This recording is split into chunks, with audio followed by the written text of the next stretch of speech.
salaamaaleykum sama gars j'espère que vous allez bien taskatu xibaar yi jàpp ne seen journée sans presse bi réussir na lool waaw ndax bitim réew de média yu mag yi ci àdduna bi yëpp wax nañ ci journée sans presse bi amoon démb ci Sénégal waaye ci biir Sénégal yaari wax a ci am mbàjjat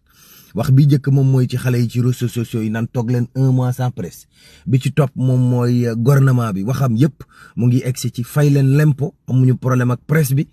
da ngeen war a toppatoo seeni employé ba loolu indi mbiiloo mbaaloo ci diggante patron de presse yeeg ñii liggéey ci këru yéenekaay yi waaw Amadou Ba moom dafa jàpp ne waxtaan moom faaw mu am ak ñenn ci société civile bi ñenn ñu tuuti sax waaw société civile bi lu ci ëpp ñu ngi doon wax ci assemblée nationale googu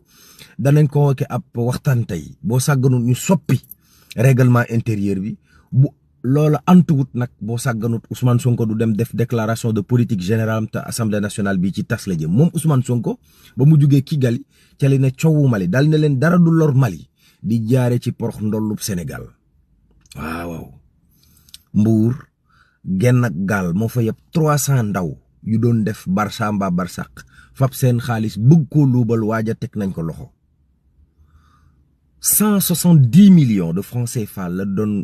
lan doon trafiqué ay faux médicaments maanaam médicaments yooyu nga xam ne dañ koy copie baaxut ci wér-gu-yaram wax ci wér-gu-yaram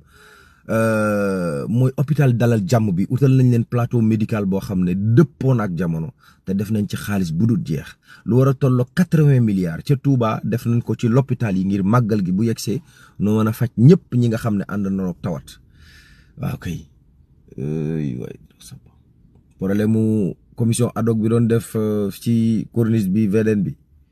président Diomaye jot na kayit ya de waa baax na si journée bi dina am yeneen